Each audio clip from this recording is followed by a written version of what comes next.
اس سے حضرت عمر بہت زیادہ محتاط ہو گئے. وہ تمام خطرات، وہ تمام مشکلات جو سمندر کے سفر میں آتی ہیں، وہ بڑی فصاحت اور بلاغت کے ساتھ حضرت عمر بن عاص نے لکھ کر حضرت عمر کو روانہ فرما دی. حضرت عمر نے اس وقت مسلمانوں کی فلاح اور بہتری کے لیے حضرت معاویہ کو منع فرما دیا کہ بحری بیڑے نہ تیار کیے جائیں اور صرف توجہ زمینی فتوحات پر رکھی جائے. حضرت عمر رضی اللہ تعالیٰ عنہ کے انتقال کے وقت حضرت عمر بن عاص مصر کے گورنر تھے اور پوری طرح مصر مسلمانوں کے تابع ہو چکا تھا. دور عثمانی میں کچھ عرصے کے بعد آپ کو معزول کر دیا گیا اور آپ فلسطین اور شام میں اپنے گھر پر چلے گئے. لیکن اس کے بعد پھر وہی ناگہانی مصیبت آن پڑی مصر پہ کہ جس کا حضرت معاویہ کو خطرہ تھا. رومن آرمیڈا، ایک نیول فلیٹ، مسلمانوں پر حملہ آور ہوا اور اس نے اسکندریہ پر قبضہ کر لیا اور بڑھتے ہوئے یہ مصر میں آگے کی طرف آنے لگے. اس صورتحال کو سنبھالنے کے لیے حضرت عثمان رضی اللہ تعالیٰ عنہ نے ایک دفعہ پھر حضرت عمر بن عاص کو بلایا، فوجوں کی کمان دی اور حضرت عمر بن عاص نے دوبارہ جا کر مصر کو فتح کیا اور سکندریہ سے رومن فوجوں کو نکال باہر کیا.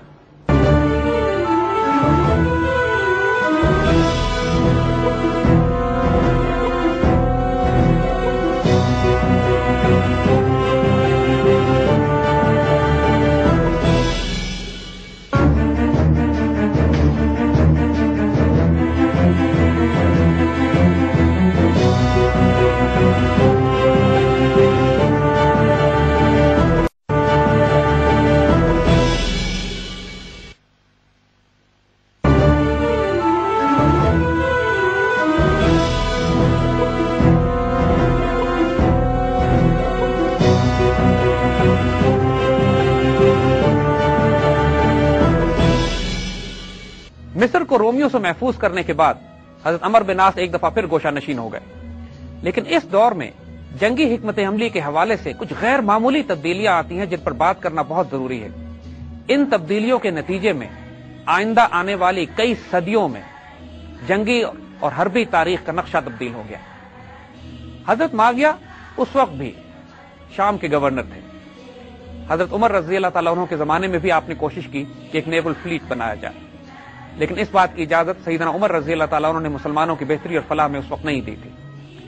مگر حضرت معاویہ اس پر اصرار کرتے رہے اور حضرت عثمان رضی اللہ تعالیٰ عنہ کے زمانے میں آپ نے ایک دفعہ پھر اجازت طلب کی کہ مسلمانوں کو نیول فلیٹ بنانے کی اجازت دی جائے. حضرت عثمان رضی اللہ تعالیٰ عنہ ان تمام خدشات سے واقف تھے جس کا اظہار حضرت عمر رضی اللہ تعالیٰ عنہ نے کیا تھا، لیکن پھر بھی بعد النخواستہ آپ نے حضرت معاویہ کو اجازت دے دی کہ مسلمان نیول فلیٹ تیار کیا جائے. حضرت معاویہ کے اصرار کرنے کی بہت وجوہات تھی. پہلی وجہ تو یہی تھی کہ مسلمان جب خشکی کے علاقوں پر قابض ہو چکے تھے، شام اور مصر مسلمانوں کے پاس تھا، لیکن ان کے ساحلی علاقے ابھی تک رومن بازنطینی فلیٹس کے زیر نظر تھے. وہ مسلمانوں پر حملے کرتے تھے، جگہ جگہ ایمفیبیس لینڈنگز ہوتی تھی، جگہ جگہ ان کے فوجی اتارے جاتے تھے اور مسلمانوں کو مسلسل سمندر کی طرف سے خطرہ لگا ہوا تھا. دوسرا، اس سے بھی زیادہ بڑی وجہ جو کہ حضرت معاویہ کے ذہن میں تھی وہ یہ کہ ایک مرتبہ رسول اللہ صلی اللہ علیہ وآلہ وسلم نے ایک حدیث شریف بیان فرمائی تھی جس میں آپ نے بشارت فرمائی تھی اس مسلمان لشکر کو کہ سب سے پہلے سمندر پر جنگ کرے گا. جلیل القدر صحابی حضرت عبادہ بن صامت، جن کو حضرت عمر رضی اللہ تعالیٰ عنہ نے 1000 افراد کے برابر قرار دیا تھا، ان کی زوجہ ام حرام بھی اس وقت حضور صلی اللہ علیہ وآلہ وسلم کے ساتھ تشریف رکھتی تھی.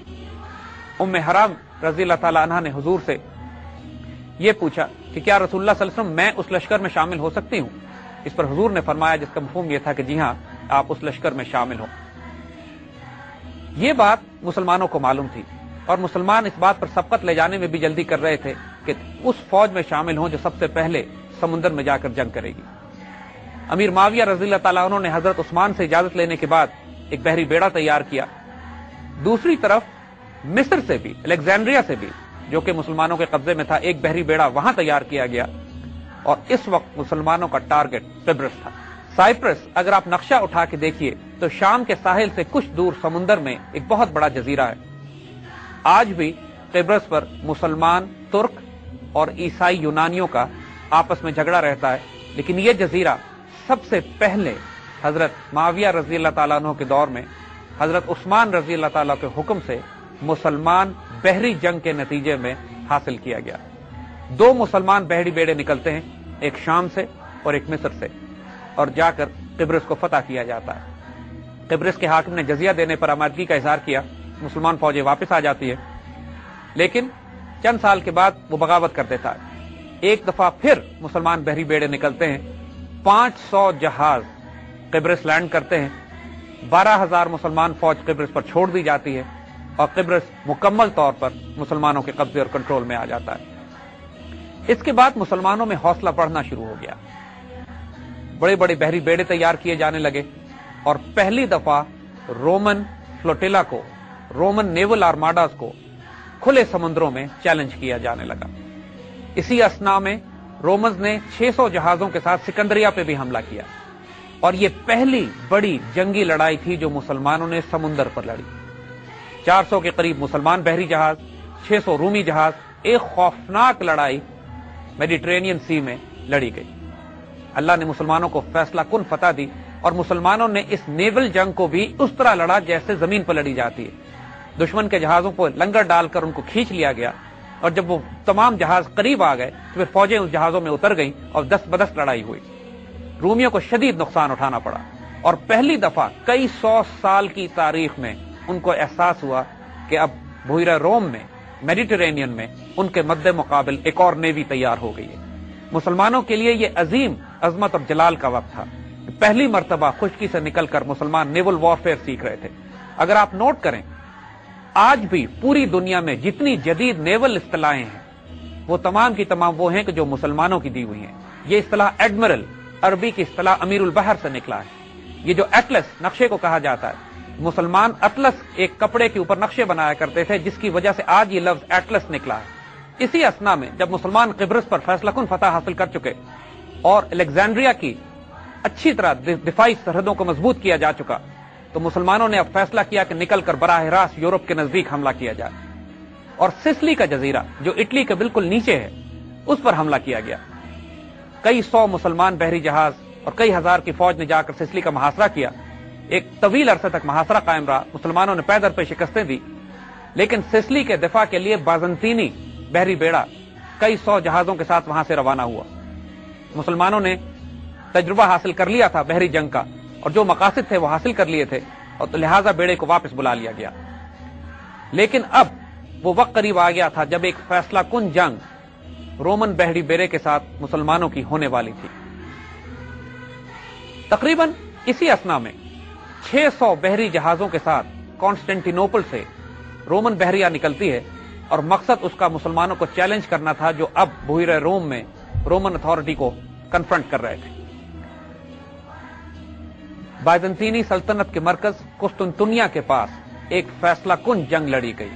اس کو تاریخ میں مستولوں والی جنگ کہا جاتا ہے, یعنی اتنے جہاز تھے اور جہازوں کے مستول اتنے نظر آ رہے تھے کہ صرف مستول ہی نظر آتے تھے. اس جنگ میں 600 رومن جہاز اور 200 مسلمان جہازوں کا خونریز تصادم ہوتا ہے.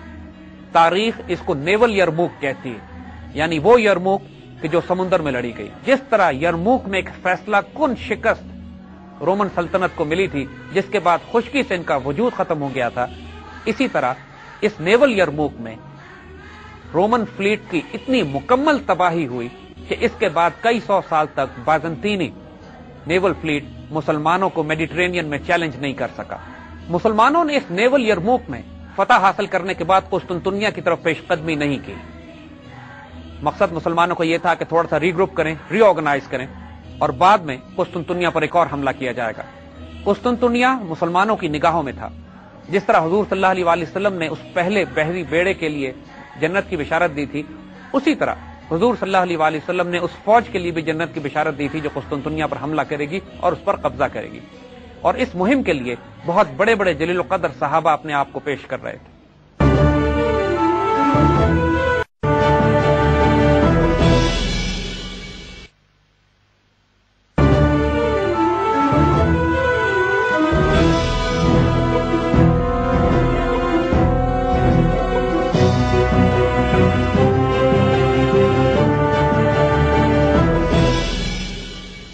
اس بات کا سہرا حضرت عثمان رضی اللہ تعالیٰ عنہ کے سر جاتا ہے کہ آپ نے پہلے مسلمان بحری بیڑے کو بنانے کی اجازت دی, اور اس میں بھی کوئی شبہ نہیں ہے کہ پہلے مسلمان امیر البحر حضرت معاویہ رضی اللہ تعالیٰ عنہ.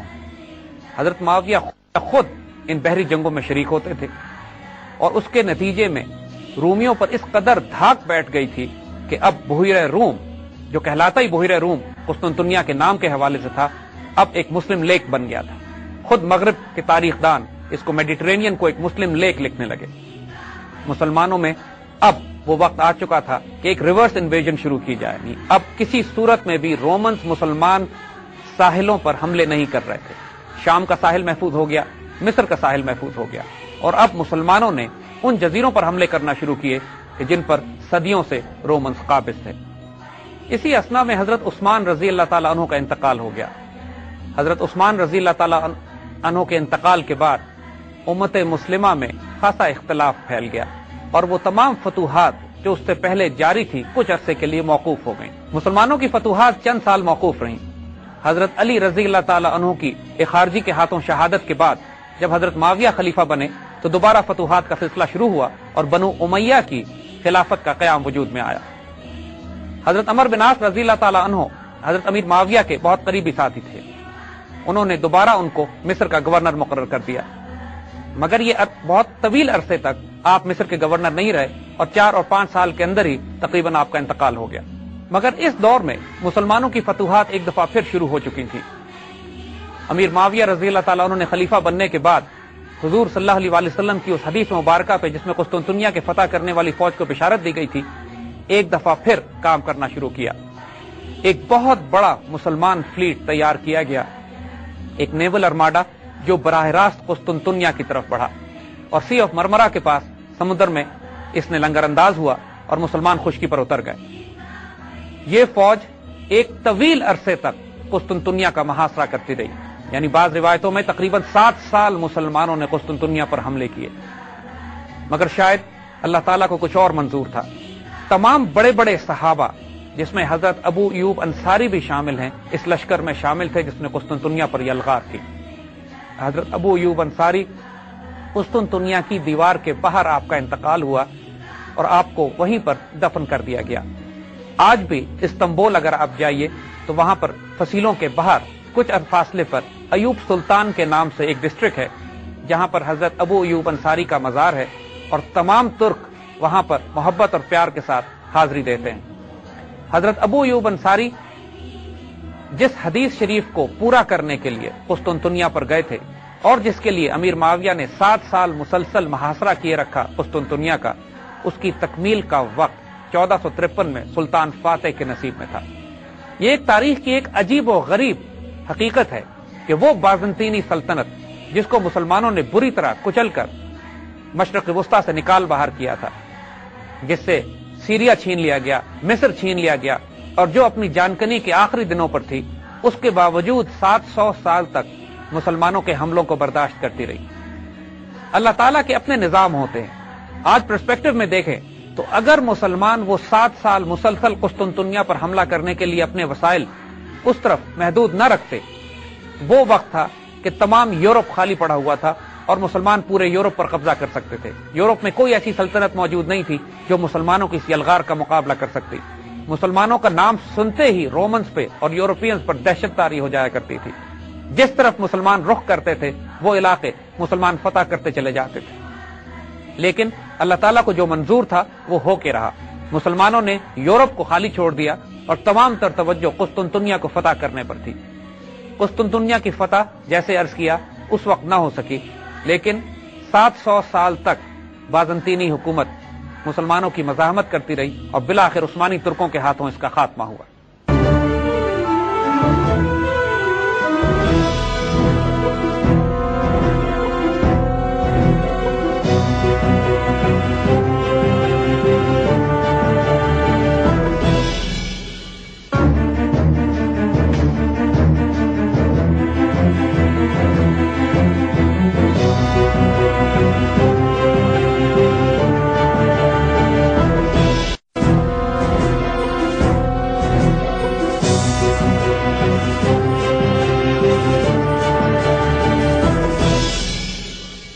مسلمانوں نے بحیرہ روم میں عیسائیوں پر اپنے حملے جاری رکھے۔ روڈز کا جزیرہ فتح کیا گیا، سسلی پر بار بار حملے کیے گئے اور قبرص کو مستحکم کیا گیا۔ اب زمانہ اور تاریخ بدل چکی تھی۔ دنیا ایک نئی فوج اور ایک نئی سلطنت کا عروج دیکھ رہی تھی۔ مسلمان نیوی اب پہلے جو بنیادی طور پر آپریشنز کیا کرتی تھی قسطنطنیہ کے ساحل کے آس پاس، اب وہ پھیل کر بحیرہ روم کے ان سمندروں میں بھی حملے کر رہی تھی جو افریقہ کے سامنے تھے۔ حضرت معاویہ کے انتقال کے وقت مسلمان نیوی میں 1600 سے زائد بڑے بحری جہاز تھے۔ یہ اس سے پہلے دنیا نے اتنی بڑی نیول فورس نہیں دیکھی تھی۔ مسلمان اب جہاں خشکی پر اللہ کے فضل سے حکومت کر رہے تھے، اب دنیا کے سمندروں پر بھی مسلمانوں کی حکمرانی تھی۔ یورپین نیویز اپنی اپنے بندرگاہوں میں بند ہو کے رہ گئی تھی، یا صرف ساحل کے قریب ایک جگہ سے دوسری جگہ جا سکتی تھی، جبکہ مسلمان نیویز پوری دنیا میں ان کے راستے کھلے ہوئے تھے۔ حجاز، عراق سے لے کر پورے فار ایسٹ تک مسلمان نیویز اپنے سفر کرتی تھی، اور دوسری طرف بحیرہ روم مسلمانوں کی حکمرانی میں تھا۔ یہ تاریخ کے وہ عظیم ترین دور تھے کہ جہاں مسلمان ایک طرف حجاز سے نکل کر سینٹرل ایشیا اور آکسس دریا پار کر کے چین کی سرحدوں سے ٹکرا رہے تھے، دوسری طرف مسلمان نیوی اس وقت کے تمام بڑے بڑے سمندروں پر حکمرانی کر رہی تھی۔ اس عظیم الشان دور کو، یہ خلافت راشدہ کے فوراً بعد آنے والا یہ وقت، حضرت معاویہ رضی اللہ تعالیٰ عنہ کا یہ دور، جس میں مسلمانوں کی فتوحات اپنے عروج پر پہنچ چکی تھی۔ حضرت عمر بن عاص جب مصر کے گورنر تھے تو آپ نے اپنے دستوں کو افریقہ کی تسخیر کے لیے بھی بھیجا۔ پہلے آپ نے اپنے کمانڈر عقبہ بن نافع کو سوڈان کی طرف روانہ کیا، لیکن سوڈان میں براہ راست جنگ نہیں ہوئی اور وہ عقبہ بن نافع جلدی واپس آ گئے۔ اس کے بعد آپ کو مغرب کی طرف روانہ کیا گیا، اور عقبہ بن نافع کا یہ مشہور واقعہ ہے کہ تمام علاقوں کو فتح کرتے ہوئے جب یہ اٹلانٹک اوشن پہ پہنچتے ہیں، جس کو بحر ظلمات کہا جاتا ہے، تو اپنا گھوڑا سمندر میں داخل کر دیتے ہیں، اور یہاں پر اللہ تعالیٰ سے کہتے ہیں کہ یا اللہ، اگر یہ سمندر میری راہ میں حائل نہ ہوتا تو میں اس سے بھی آگے جا کے تیری راہ میں جہاد کرتا۔ عقبہ بن نافع کے اسی عمل کو علامہ اقبال نے اپنے اس خوبصورت شعر میں، جس میں انہوں نے بحر ظلمات میں دوڑا دیے گھوڑے ہم نے کا ذکر کیا ہے، وہ اسی واقعے کی طرف نمائندگی کرتا ہے۔ جب حضرت عمر بن العاص رضی اللہ تعالیٰ عنہ کا انتقال ہوتا ہے 73 برس کی عمر میں، آپ فسطاط میں تھے، وہ شہر جو آپ کا اپنا آباد کیا ہوا تھا۔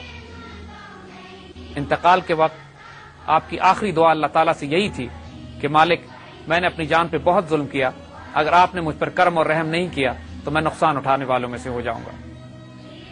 حضرت عمر بن عاص رضی اللہ تعالیٰ عنہ کی زندگی کے تمام ادوار آپ کی آنکھوں کے سامنے تھے۔ آپ نے اپنے بیٹے سے ایک تفصیلی گفتگو کی انتقال سے پہلے، جس میں آپ نے موت کی سختی اور آنے والے وقت کے حوالے سے ان کو نصیحتیں کی۔ حضرت عمر بن عاص رضی اللہ تعالیٰ عنہ جب ایمان لائے، اس وقت مکہ بھی فتح نہیں ہوا تھا۔ جب آپ کا انتقال ہوتا ہے تو چین کی سرحدوں سے لے کر یورپ تک خلافت اسلامیہ پھیل چکی ہوتی ہے، اور اس کو پھیلانے میں آپ کا بہت بڑا کردار ہے۔ ایک طرف مغرب میں جب مسلمان یورپ کی طرف پھیل رہے تھے اور پورا شمالی افریقہ، مصر اور سیریا فتح کیا جا چکا تھا، اس وقت مشرق کی سمت عراق سے نکل کر مسلمان ایران اور خراسان کی طرف آگے بڑھ رہے تھے۔ آپ کو یاد ہوگا کہ حضرت عمر فاروق رضی اللہ تعالیٰ عنہ نے حضرت سعد بن ابی وقاص کو ایران پراپر کے اندر حملہ کرنے کی اجازت نہیں دی تھی، لیکن دور فاروقی ہی میں حضرت عمر رضی اللہ تعالیٰ عنہ نے مجاہدین کو اجازت دے دی کہ ایران کے اندر داخل ہو کے یزدگرد بادشاہ کا تعاقب بھی کریں اور ان کی آخری کمر توڑ دی جائے۔ قادسیہ کے بعد جو سب سے بڑی جنگ مسلمانوں نے عہد فاروقی میں لڑی، وہ جنگ نہاون تھی، جس کے اندر بہت بڑے بڑے ایرانی سورما مارے گئے، اور ایرانی کمانڈر ہرمزان گرفتار ہوتا ہے اور اس کو مدینے لایا جاتا ہے۔ یہاں پر وہ مشہور واقعہ ہے کہ جب ہرمزان کو مسلمان مسجد نبوی شریف میں لے کر آتے ہیں تو حضرت عمر رضی اللہ تعالیٰ عنہ زمین پر سو رہے ہوتے ہیں۔